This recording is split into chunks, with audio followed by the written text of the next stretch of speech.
तो हेलो दोस्तों, स्वागत है आपका हमारे इस नए ब्लॉग में।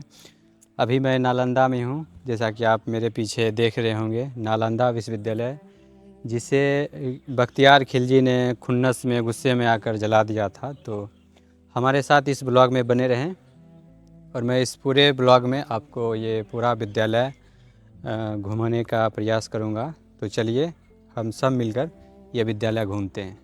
तो चलिए चलते हैं।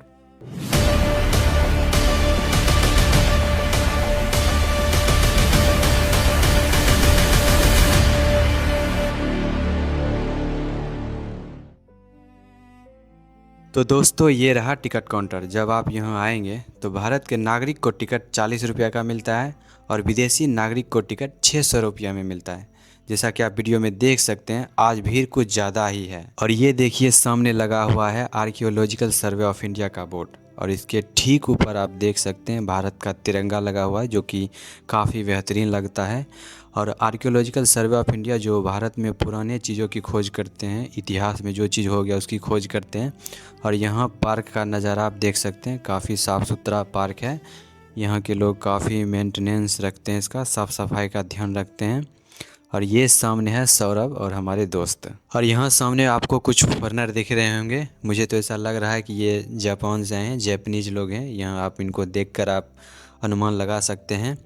और ये देखिए, सामने एक बोर्ड लगा हुआ है, इसमें कुछ कुछ लिखी गई है, आप पढ़ सकते हैं। यहाँ पर भी एक बोर्ड बनाया गया है, जैसा कि आप वीडियो में देख सकते हैं। इस बोर्ड में इस विद्यालय का इतिहास लिखा गया है। आप इसको वीडियो को पॉज करके ज़रूर पढ़ सकते हैं। और इसके दाहिने साइड में एक स्कैनर होगा, इसमें आप डोनेशन भी दे सकते हैं। अभी जो सामने वीडियो में आपको दीवार दिख रही होगी, वो दीवार इस विद्यालय का फ्रंट व्यू है, जैसा कि आप वीडियो में देख सकते हैं। और यहाँ पर दीवार का रंग देखिए। और यहाँ पर बहुत सारे लोग हैं जो कि इस विद्यालय में अब एंट्री लेंगे। तो हम भी उनके साथ इस विद्यालय के अंदर एंट्री लेने जा रहे हैं। और यहाँ पर देखिए, बहुत सारे लोग, बहुत सारे फॉरेनर यहाँ पर आए हैं। और यहाँ पे पहले एक मिनट, ये देखिए, यहाँ पर चारों तरफ का आप नज़ारा देखिए, दीवार की देखिए, दुर्दशा देखिए जलने के बाद कैसी हो गई है। और ये व्यू आप देखिए चारों तरफ का।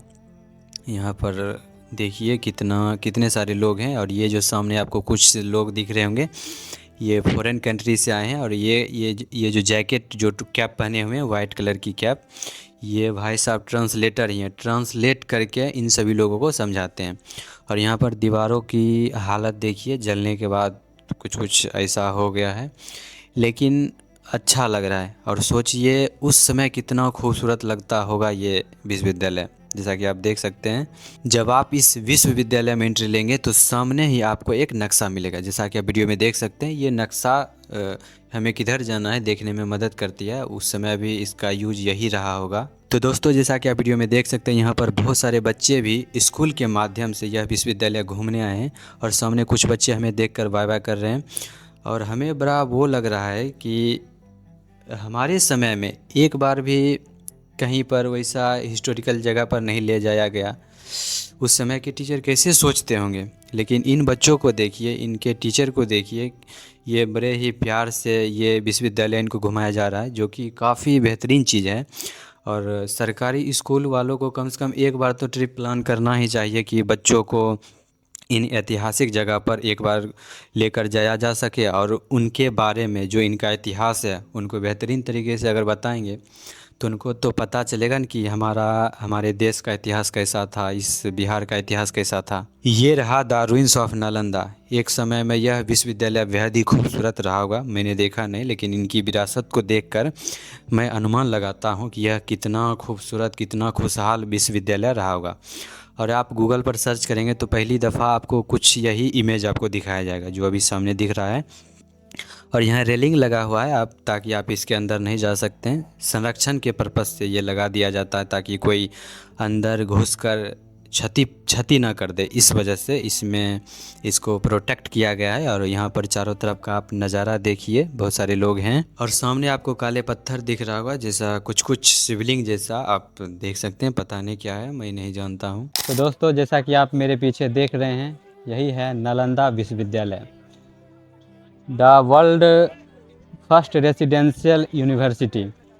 इसके बारे में आपने ज़रूर सुना होगा, ज़रूर पढ़ा होगा कि एक तुर्क अफ़गानी थे बख्तियार खिलजी नाम के।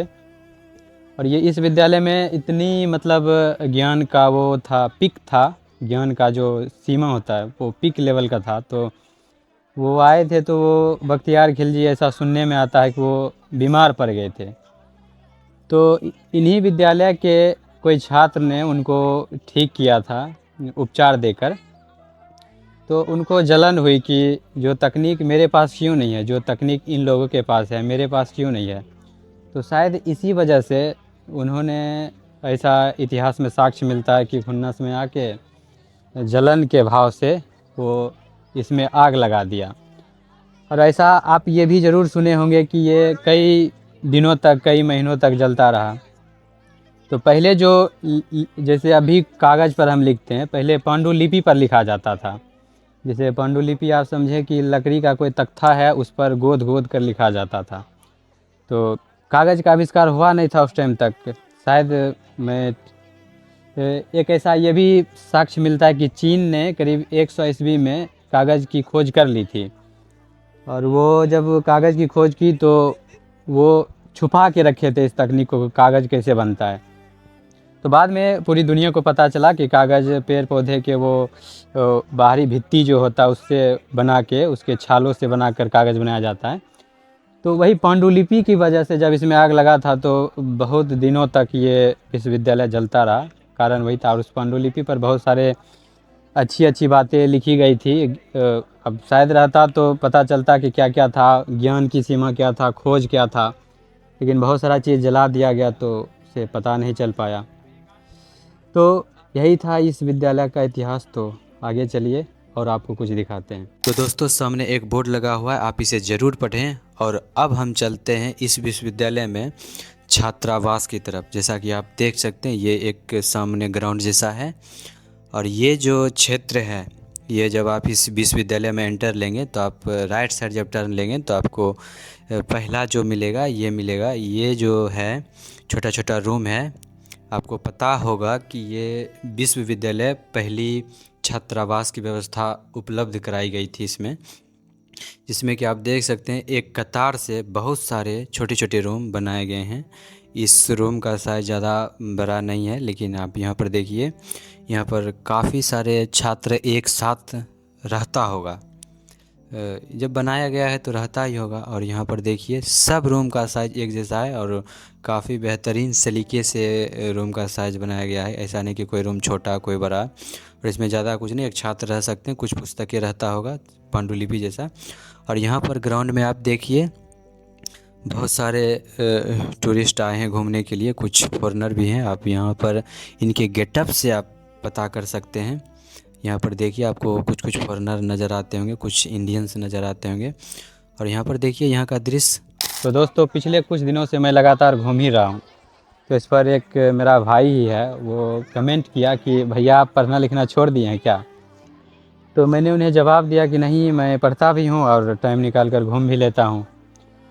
तो ये जो विश्वविद्यालय, यहाँ पर मैं एक और फिलोसफिकल थाट कर बातें करूँगा आपसे कि ये जो विश्वविद्यालय जिस समय काल में बना वो गुप्त काल में बना। और एक शासक थे कुमार गुप्त नाम के, उन्होंने ये बनवाया था। बाद में इनका संरक्षण कर करके अभी तक चला। तो फिर 12वीं शताब्दी के आसपास इनको जला दिया गया। तो मैं ये कहना चाहता हूँ कि उसी काल में, मतलब गुप्त काल में ही एक दर्शन पनपा था जिसका नाम है चारवाक दर्शन। मैं अभी आपको चारवाक दर्शन समझाता हूँ कि पहला है यावत जीवेत सुखम जीवेत ऋणम कृत्वा घृतम पिबेत भस्मीभूतस्य देहस्य पुनः रागमनः कुतः। ये पहला श्लोक है चारवाक दर्शन का। मतलब कि जब तक जियो सुख से जियो और कर्जे लेकर घी पियो, क्योंकि मरने के बाद फिर आना नहीं है। और जब आना नहीं है तो जो जीवन मिला है ये एक ही बार क्यों नहीं जी लेते। ये चारवाक दर्शन का पहला श्लोक है। अब दूसरा है पित्वा पित्वा पुनः पित्वा यावत पत्ति भूतले उत्थाय च पुनः पित्वा पुनर्जन्म न विद्यते। ये दूसरा श्लोक है चारवाक दर्शन का। मतलब इतना पियो कि जब गिर जाओ, अब उठकर फिर पियो, क्योंकि वही कि फिर दोबारा जन्म मिलेगा नहीं। और दोबारा जन्म नहीं मिलेगा तो जो जीवन अभी हमें मिला है इसी को मैं क्यों ना जी लूँ। तो ये जो कंसेप्ट है ये इहलोक, चारवाक का पूरा कंसेप्ट इहलोकवाद पर टिका हुआ है।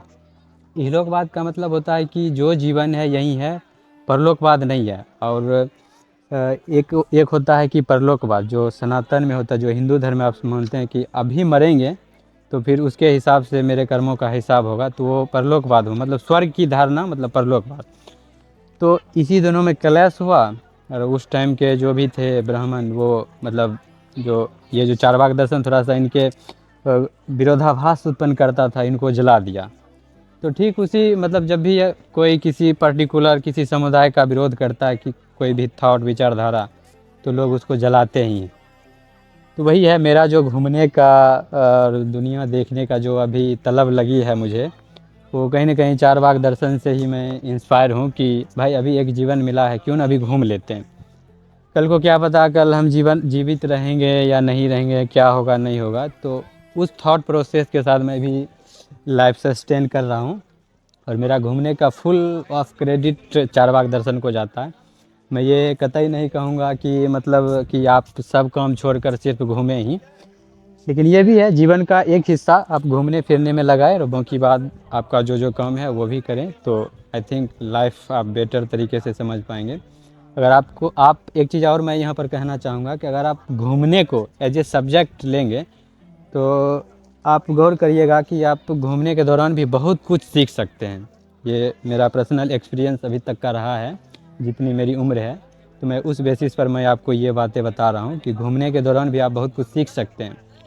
तो घूमने के दौरान क्या होता है कि आपको बहुत सारे लोग मिलेंगे, उनसे बातें होगी, कम्युनिकेशन होगा, वो अपना चीज़ें बताएंगे, आप उनको अपना चीज़ शेयर करेंगे, तो इससे आपका नॉलेज में बढ़ोतरी ही होगी। किताब भी पढ़ें, घूमें भी, और आपका जो काम है वो भी करें, और लाइफ को एक अलग पैरामीटर पर जीने की कोशिश करें। तो ये मेरा थॉट प्रोसेस था। तो चलिए अब कुछ कुछ चीज़ें और जो इस विद्यालय में बच गई है मैं उसको दिखा देता हूँ। तो चलिए मिलते हैं आगे की तरफ। और अभी सामने वीडियो में आप कुछ पार्क जैसा नज़ारा देखिए, और मैं सामने वॉक कर रहा हूँ। और आज मेरे अनुमान से कुछ ज़्यादा ही लोग आए हुए थे, आप देख सकते हैं।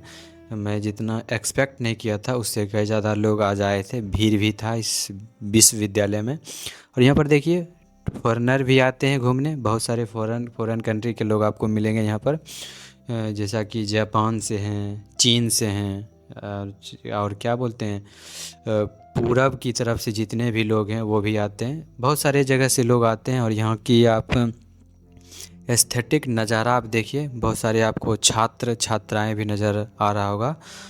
और मैं वॉक करते चला जा रहा हूँ, मुझे काफ़ी अच्छा वाइब मिल रहा है अंदर से। अगर आप लोग भी कभी मन करे तो एक बार ज़रूर आइए, क्योंकि ये ज्ञान की जगह है।